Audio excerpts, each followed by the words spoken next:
Hey guys, welcome back to my channel Formal Learning with Deepika. I hope you all are doing great. So without wasting your time, let's start a new video on patient medication history taking interview. So today we are going to cover about the cards for medication history script. So the cards are available on which the history is written, the script is written. You have to take the history of a particular patient with the help of that script. So for my previous video on patient medication history interview, you can check the link in the description box, or you can click on the I button also. Let's talk about the card of medication history script. So for taking the medication history script, you have to collect the following things. That for the allergies, you have to ask the question like, do you have an allergy to or avoid any medications due to the side effect? What type of reactions do you have? So you have to ask this kind of questions to the patient for taking the medical history. In the matter of prescription medication, so what prescriptions medications do you take on a regular basis, or when do you take them? So this kind of questions you have to ask for the prescription medications.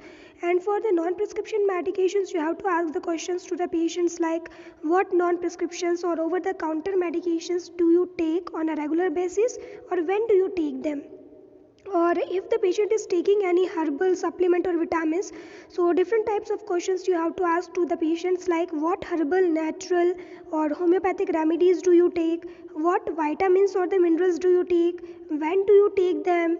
Then some additional questions like, do you use any like eye drops you are using, nasal spray you are using, inhalers you are using, medicated lotions or creams you are using, or medicated patches you are using, or do you receive any type of injections, samples from the doctor office, yeah, study medications, or do you take any medications on a regular basis for the sleep, for your stomach, for your bowels, or daily you are taking some painkillers or not. So one more questions you have to ask like, do you or your doctor recently change or stop any of your medications? So this is a script. So if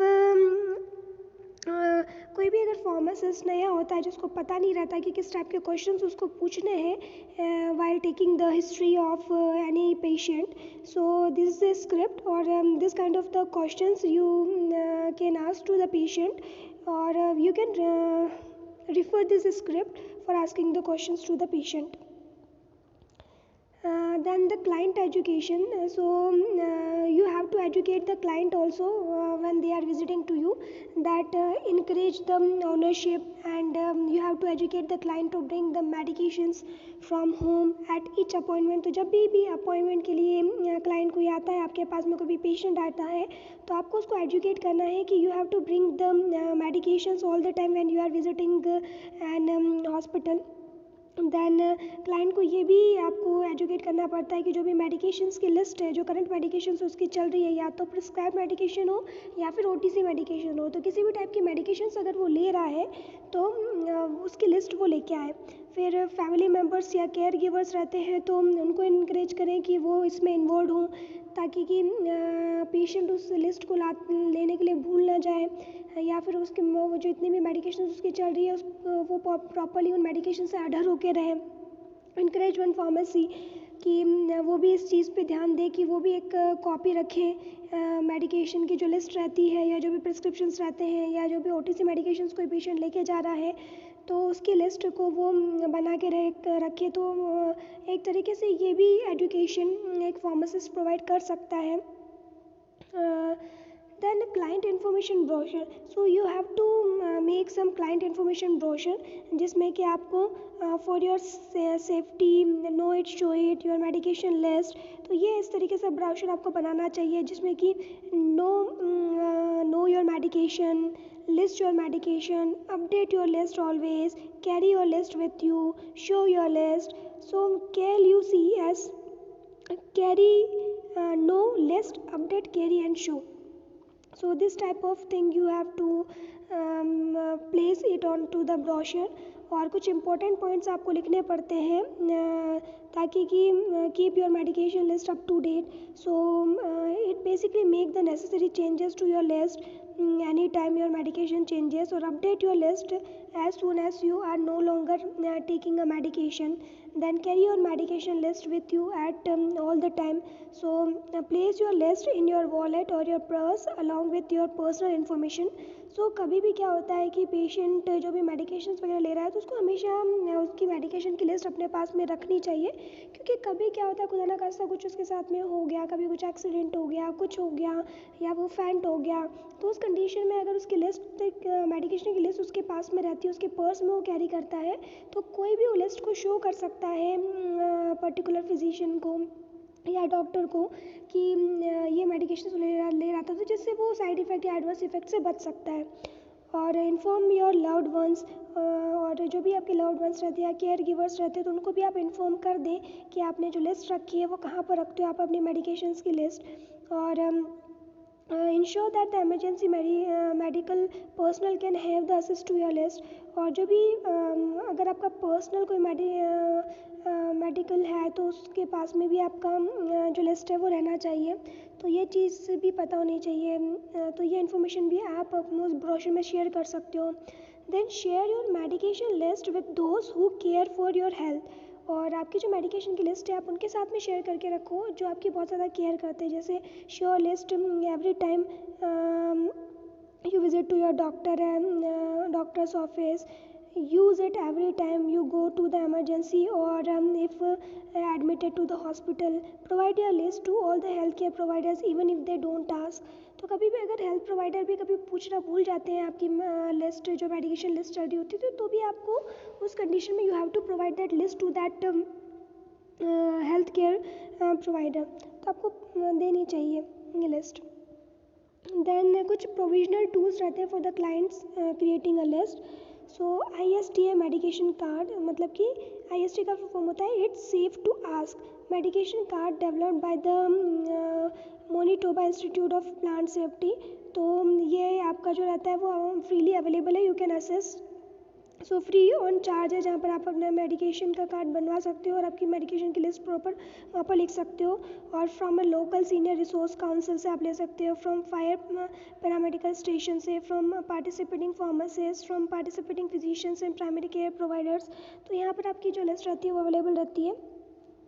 Then it's safe to ask about your medication. So share your medication list with your doctor, nurses and pharmacists. Carry this card with you all the time. So this is the card of the Institute of Porola.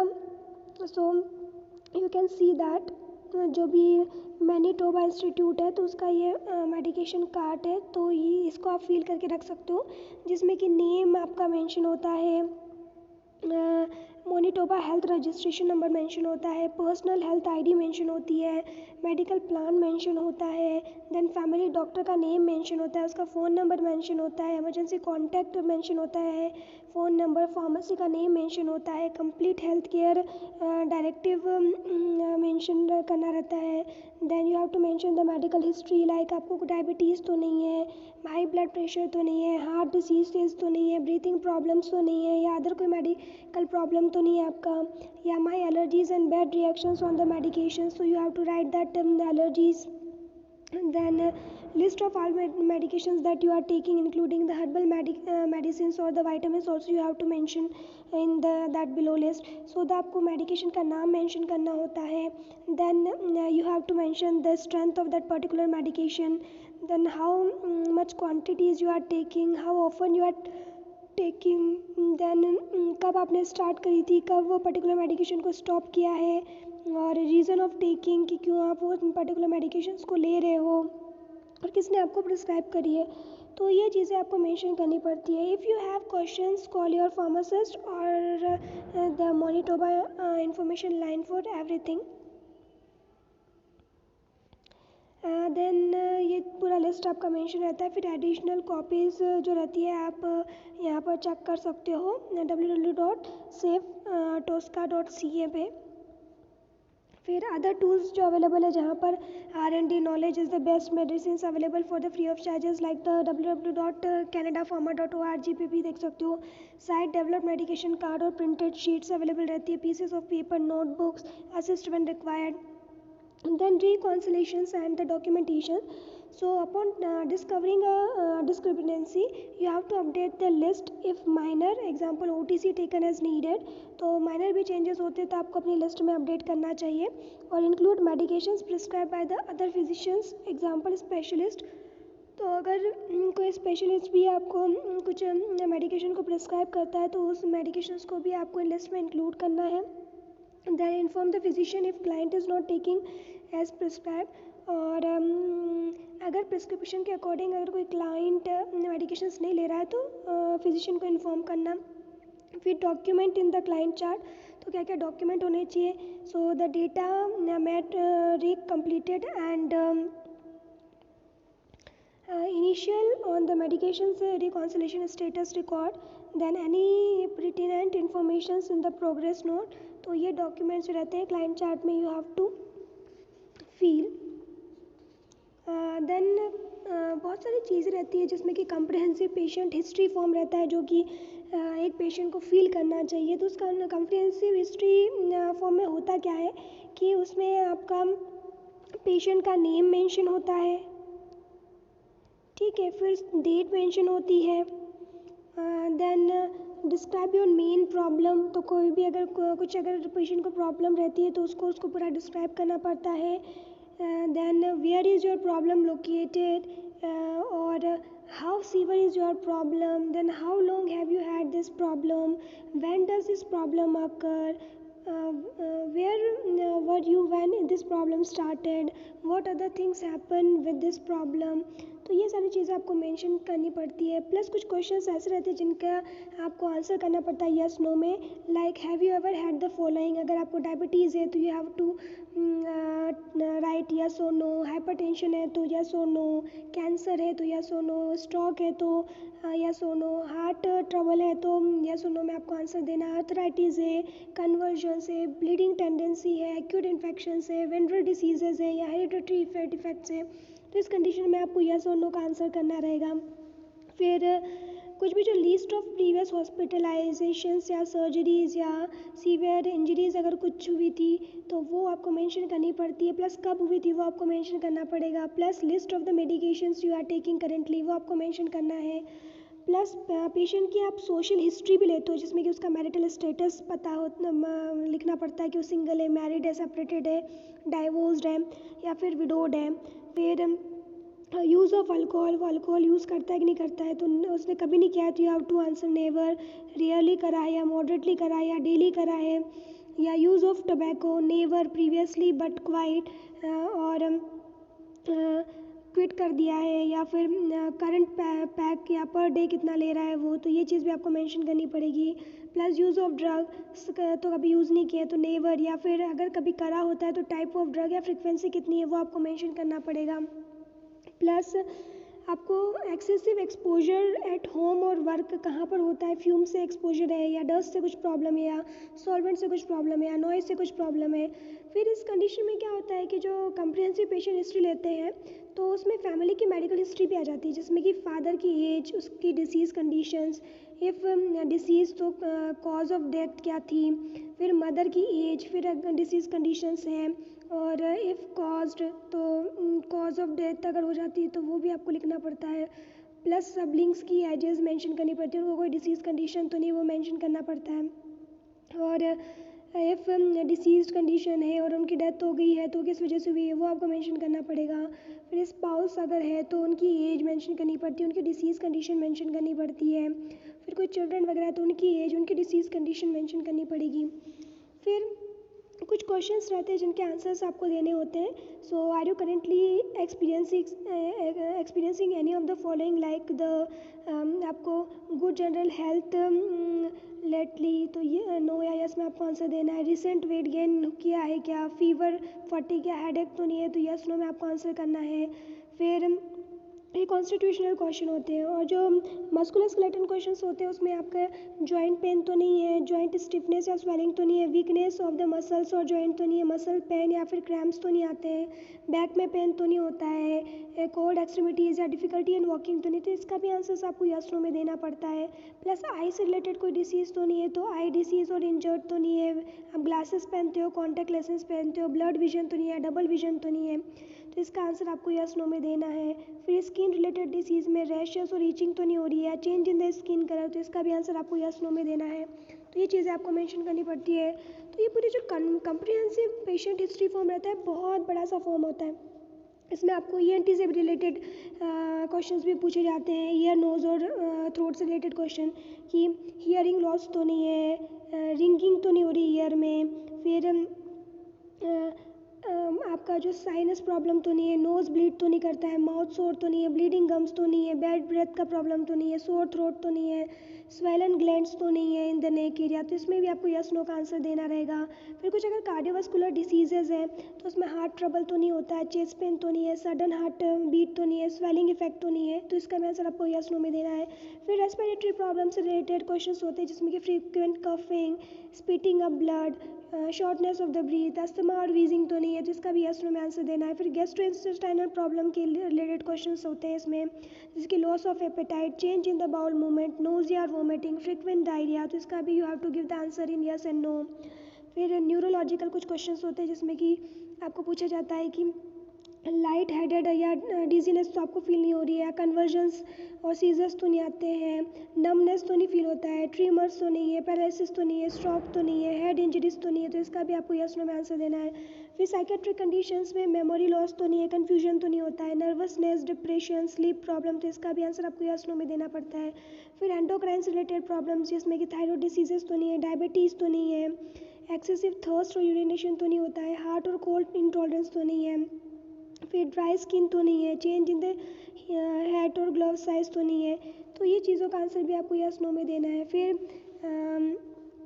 Genito urinary जो questions रहते हैं वो पूछे जाते हैं कि आपको frequent यूरिनेशंस तो नहीं हो रहा है, बर्निंग और पेनफुल यूरिनेशंस तो नहीं होता है, ब्लड इन यूरिन तो नहीं है, change in of the force of the strain when urinating, फिर इनकंटिन्यूस और ड्रिबलिंग तो नहीं होता है, किडनी स्टोन तो नहीं है, सेक्सुअल डिफ़िकल्टी तो नहीं आती है, तो ये सारी क्वेश्चंस का भी आंसर आपको यस नो में देना पड़ता है। फिर हीमाटोलॉजिकल क्वेश्चंस कुछ पूछे जाते हैं जिसमें कि slow to heal after cuts, easy bleed, anaemia, past transfusion या इनलार्ज ग्लैंड्स तो नहीं है, तो इसका भी यस नो में आंसर देना पड़ता है। फिर एलर्जिक कंडीशंस के बारे में पूछा जाता है जिसमें कि history of the skin reactions और the other adverse reactions like penicillin और एंटीबायोटिक से कोई एलर्जीज तो नहीं है, मॉर्फिन और अदर नार्कोटिक प्रिपरेशन से कोई एलर्जी तो नहीं है, नोवोक्रेन या अदर एनेस्थेटिक से कुछ प्रॉब्लम तो नहीं है, टिटनेस एंटीटॉक्सिन्स और अदर सीरम से कुछ प्रॉब्लम तो नहीं है, आयोडीन या मार्थलोइटेज से कुछ प्रॉब्लम तो नहीं है,